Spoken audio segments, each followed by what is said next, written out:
বিসমিল্লাহির রহমানির রহিম।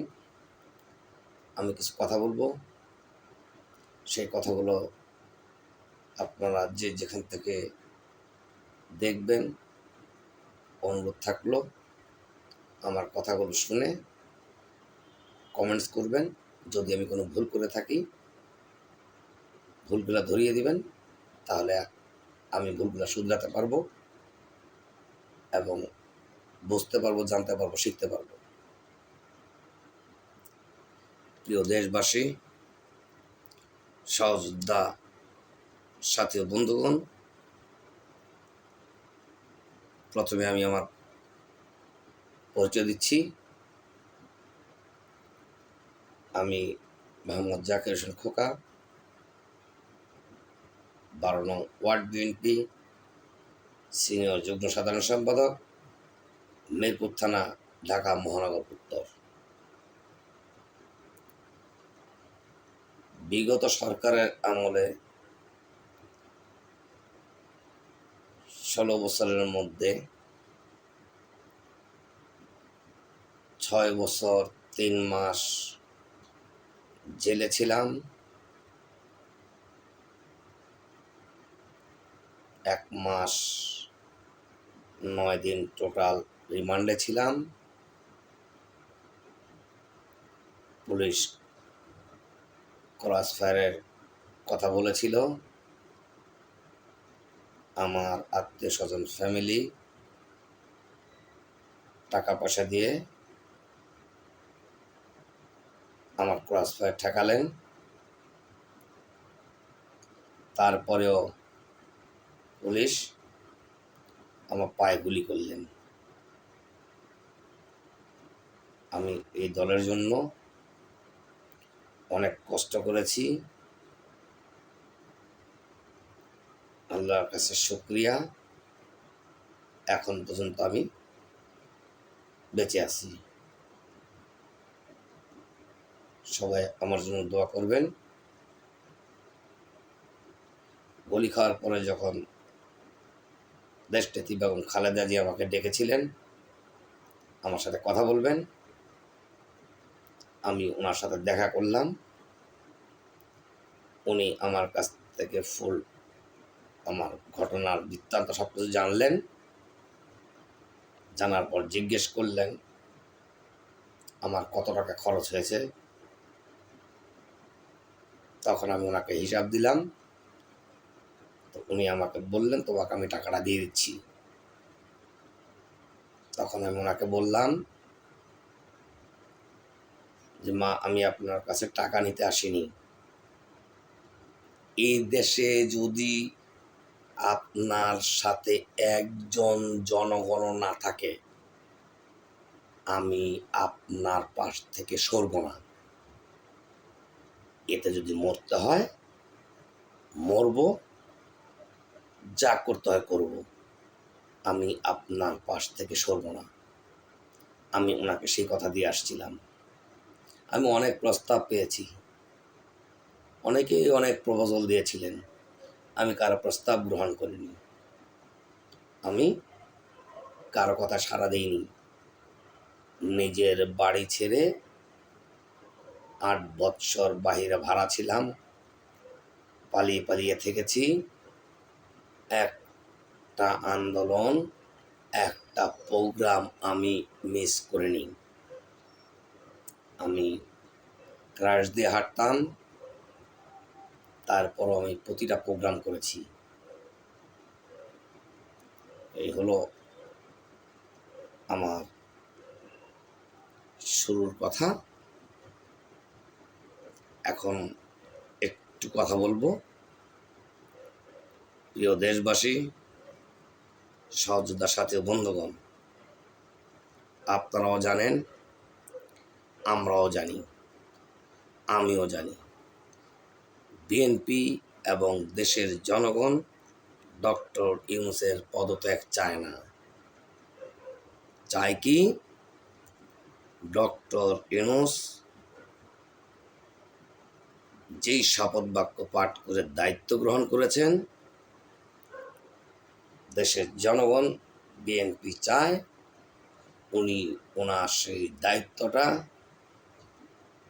পুঙ্খানুপুঙ্খভাবে পালন করবেন। এতে ওই এনসিপি না ফ্যানসিপি না এনসিপি ওরা কে কী বলে এগুলো ওনার শোনার দরকার নেই। তবে ওরা আজকে কথা বলার সুযোগ পেয়েছেন। যদি ডক্টর ইউনূস ওদের মধ্যে থেকে যদি এই 2-3 জনকে যদি উপদেষ্টা মণ্ডলীতে না আনতেন, তাহলে ওরা আজকে এভাবে কথা বলতে পারতো না। বাংলাদেশে কি আর কোনো ব্যক্তি ছিলেন না, কোনো বুদ্ধিজীবী ছিলেন না? তাদেরকে উনি নিয়ে আসতেন উপদেষ্টা মণ্ডলীর সদস্য করে। আজকে দেশে এই পরিস্থিতি হতো না। যাক, যাওয়ার হয়েছে। আগামী ডিসেম্বরের মধ্যে ডক্টর ইউনূস অবাধ, সুষ্ঠু, নিরপেক্ষ একটা নির্বাচন দেবেন।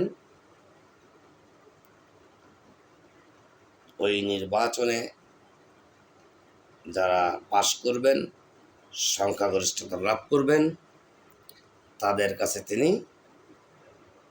ক্ষমতা হস্তান্তর করবেন।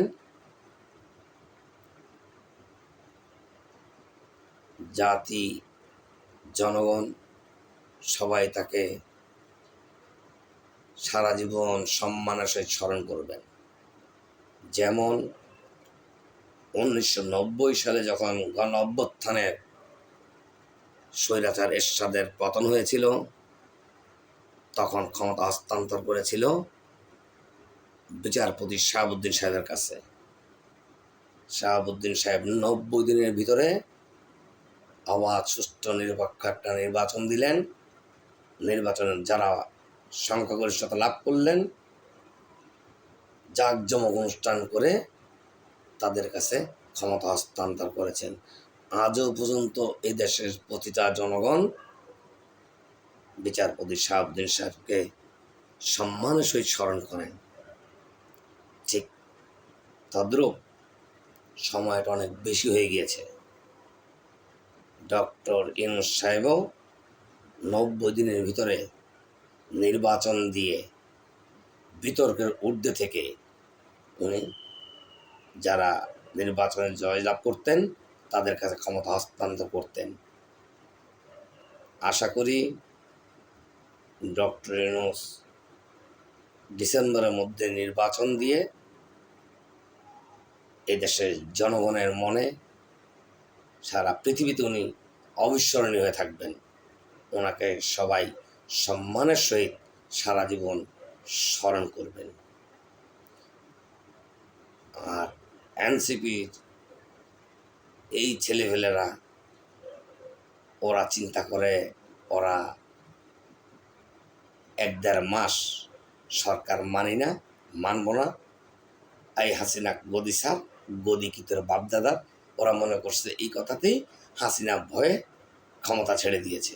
না, বিএনপি 17 বছর ঘাস কাটে নাই, আন্দোলন করেছে। আর তোমাদের আন্দোলন ছিল কিসের? কোটা ভিত্তিক আন্দোলন। তোমরা চাকরি চেয়েছ, সেটাকে জনগণ স্বতঃস্ফূর্তভাবে বিএনপি সহকারে অন্যান্য রাজনৈতিক দল সবাই আন্দোলন করলেন। তাতে এই স্বৈরাচারিণী, এই ফ্যাসিস্ট ক্ষমতা ছেড়ে পালিয়ে যেতে বাধ্য হয়েছে। তবে ইতিহাসের রেকর্ড থাকবে, এই পৃথিবীতে একটাই মাত্র আন্দোলন, যে একটা আন্দোলনে 350 জন সংসদ সদস্য একসাথে দেশ ছেড়ে পালিয়েছেন। ডক্টর ইউনূসের সাথে আমরা ছিলাম, আছি, থাকব। উনি আগামী ডিসেম্বরের মধ্যে একটা সুষ্ঠু নির্বাচন দিয়ে ক্ষমতা হস্তান্তর করবেন। এটা ওনার ইমানি দায়িত্ব।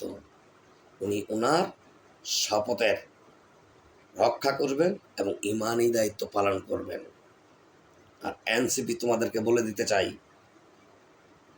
তোমরা যতই লাফাও, তোমরা এদেশের কিছুই না।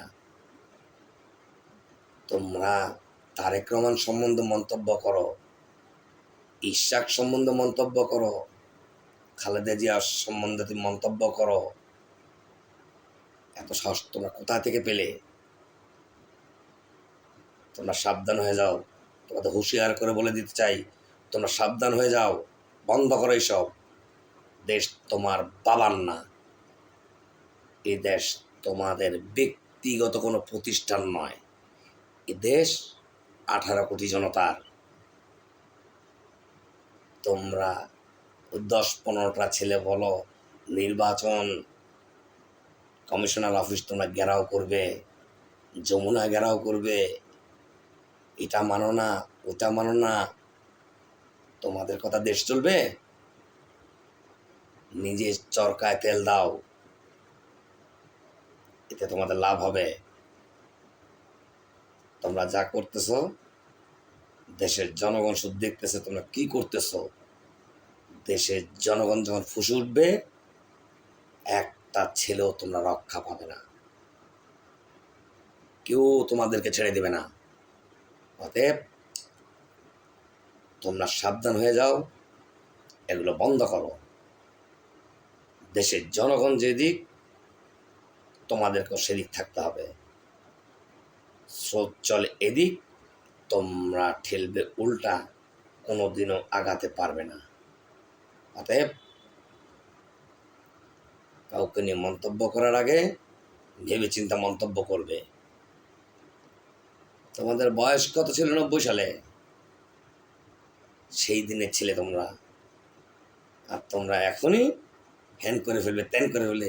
আবার কি এখনো নাকে টিপ দিলে দুধ বেরাবে, তোমরা নাকি আবার মেয়র ইলেকশন করবে। কোথায় পেয়েছ টাকা পয়সা? মনে নেই তোমাদের অতীত? মধুর ক্যান্টিনের বাকি টাকা এখনো দেওনি, বাদামালাদের বাকি খাওয়ার টাকা এখনো দেওনি, আর এখন তোমরা দামি দামি গাড়ি দিয়ে চলো। আবার যাদের বিরুদ্ধে দেশের জনগণ আন্দোলন করেছে, তোমরা তাদেরকে সাথে নিয়ে এখন আবার মজা নিতে চাও। সার্জিস আলমরে নিয়ে তোমরা সম্মেলন করো। তোমরা আগে দেখো তোমাদের পায়ের নিচে মাটি আছে কিনা, আগে নিজের ভিত্তি মজবুত করো, রাজনীতি শিখো, তারপরে এই ধরনের কথা বলবে। কথা বললেই রাজনীতিবিদ হয়ে যায় না। ধারও লাগে, ভারও লাগে, গুণও লাগে। তোদের কি আছে? এগুলা বন্ধ করো, তোদের হুঁশিয়ার করে দিলাম, সাবধান, বন্ধ করো এইসব। এদেশের জনগণ কেউ তোমাদেরকে ছাড় দেবে না। ধন্যবাদ, সবাই ভালো থাকবেন। আমি আবারও কথা বলবো, অপেক্ষা করুন। সবাই আমার জন্য দোয়া করবেন। আসসালামু আলাইকুম।